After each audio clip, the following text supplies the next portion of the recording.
Hello అండి. అందరికీ నమస్తే. నెల్లూరు రామ్‌నగర్‌లో తయామాస తిరణాలనేది నెల్లూరు వాళ్ళకందరికీ తెలిసుంటది ఆల్మోస్ట్. నాకు తెలిసినందట్లో. ఈ మధ్య కాలంలో బాగా ఫేమస్ అయింది. బాయిలో బెల్లం వేస్తారు తయామాస రోజు. అంటే జనవరి పండగ పోయిన తర్వాత వస్తది. ఆ పండగనేది ఒక్కరోజే చేస్తారు. నేను చెప్పేదేందంటే దానికి ఆ గుడిని నిలబెట్టడానికి కారణం మా నాన్న. ఆ గుడిని చేసింది మా నాన్న.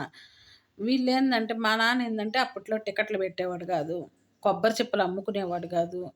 నాగల చవితికి గుడ్లేస్తే అయి అమ్ముకునేవాడు గాదు. కనీసం బావిలో కూడా బెల్లం గడ్డలు పడనీయకుండా మెష్ పెట్టేశారు. అట్లా మా నాన్న చేసేవాడు కాదు. ఎందుకంటే బావిలోనే పడనిచ్చేవాడు ఆ బెల్లం మొత్తం.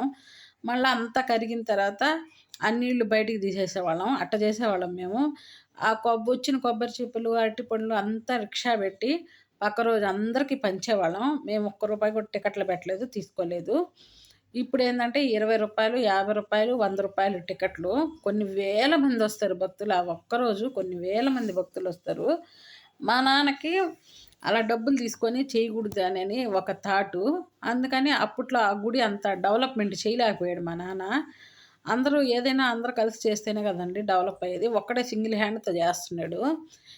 ఇట్లాగా బాగా జనాలొస్తున్నారు అని కొంతమందికి అక్కడ కన్నుగుట్టింది. కన్నుగొట్టి మా నాన్నని మోసం చేసి కమిటీగా ఏర్పడి గుడిని డెవలప్ చేద్దాము. అది ఇది అనని చెప్పాడు.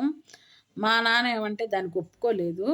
ఒప్పుకోకుండా అట్టొద్దంటే, లేదు నువ్వెప్పుడు ఉన్నా గానీ నువ్వు డెవలప్ చేయలేవు. ఇట్లనే ఉంటది ఈ గుడి అనని చెప్పాడు. మా నాన్న పిచ్చోడు కాబట్టి ఆ రోజుల్లో గుడి వాళ్ళ చేతికి పట్టిచ్చాడు. ఈ రోజుల్లో అయితే ఒక్కరు కూడా ఇవ్వరండి అట్లాగా. మేము కష్టపడి మా చిన్నప్పటి నుంచి మేము కష్టపడి దాన్ని నిలబెట్టుకున్నాము.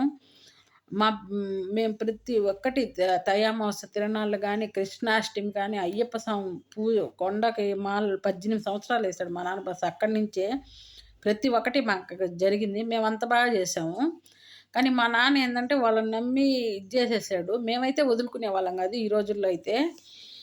కానీ ఏందంటే వాళ్ళు చెప్పిందేందంటే, "నువ్వే పెద్దవి, నువ్వే పెద్దగా ఉంటావు.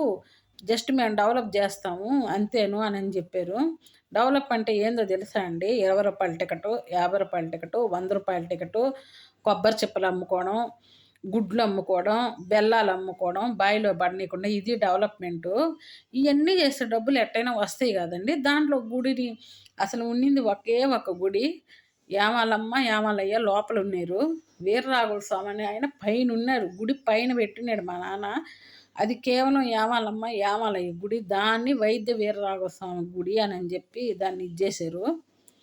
ఉట్టి వేమాలమ్మ, వేమాలయ్యని ఆ గుడి లోపల పుట్టుండింది.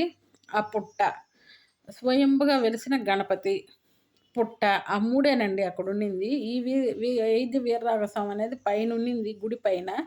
దాన్ని ఆ విగ్రహాన్ని అయితే తీసుకొచ్చి గుడిలో మధ్యలో పెట్టి ఆ విగ్రహాన్ని హైలైట్ చేశారు. యావాలమ్మ, యావాలయ్యని హైలైట్ చేయలేదు. గుడి అయితే యావాలమ్మ, యావాలయ్య పేరుతోనే ఉండింది. దాని చరిత్ర మొత్తం మా నాన్నకైతే తెలుసు. ఎందుకంటే మా నాన్న పెళ్లి కాకముందు నుంచి ఆ గుడి చేస్తున్నాడు. మేము పెద్దోళ్ళయి మాకు పెళ్ళిళ్ళు అయ్యేటప్పటికి ఇదంతా కుట్రతోటే ఇది జరిగింది. మా నాన్న పిచ్చోడు ఇచ్చేసాడు గుడి. కానీ మాకు బాధాకరమైన విషయం ఏందంటే, గుడి డెవలప్ అయింది. ఒరేయ్! ఇంత మాదిరిగా టికెట్లు పెడితే మనం కూడా డెవలప్ చేసిందాం. ఈ విధంగా గుడ్లు అమ్ముకొని, ఈ విధంగా కొబ్బరి చెప్పులు అమ్ముకొని, ఈ విధంగా బెల్లాలు అమ్ముకొని మేము డెవలప్ చేసుంటాంగా గుడిని. మా కాడ డెవలప్ అయ్యి ఉండేదిగా. మేము అయన్నీ పెట్టలేదుగా. అది ఆ రోజుల్లో ఉండే వాళ్ళకందరికీ తెలుసు. ప్రతి ఒక్కరికి తెలుసు. మా నాన్న గుడి చేసే సంగతి కూడా ముంగమూరి శ్రీధర్ కృష్ణారెడ్డికి తెలుసు.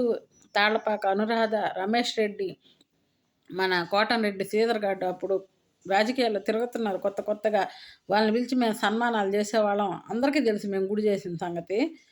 ఈ ఎదవలు ఇప్పుడుండే ఎదవలు ఏం చేస్తున్నారంటే, కనీసం ఆ గుడి నిలబెట్టిన ఆయన్ని ఆ రోజు అక్కడ పెట్టుకొని ఆ రోజు ఆయనకి ఏదో సన్మానం చేసి ఆయన్ని ఆ రోజంతా పిలిచి ఇది చేద్దామని ఇది కూడా లేకుండా ఎవడు పడితే వాడు గుళ్ళోకి వచ్చేసి ఎవడు పడితే వాడు పెత్తనం జలాయిస్తున్నాడు. నాకైతే ఇది అస్సలు నచ్చలేదండి. వాళ్ళ పద్ధతి, వాళ్ళ బిహేవియర్ అస్సలు నచ్చలేదు. అసలు ఆ గుడి అమౌంట్ ఎంత వస్తుంది? ఎవడికి లెక్కలు చెప్తున్నారు వీళ్ళు? ఆ గుడి చేసిన వాళ్ళు మా ఫ్యామిలీని పిలవాలి. మమ్మల్ని పిలవాలి, మా నాన్నని పిలవాలి, అందరిని పిలవాలి ఆ రోజు. వాళ్ళు పద్ధతి గల్లోళ్ళైతే, పద్ధతి ప్రకారం వాళ్ళైతే. వాళ్ళు ఎవరిని పిలవలా. ఇది ఎంతవరకు కరెక్టో మీరు చెప్పండి.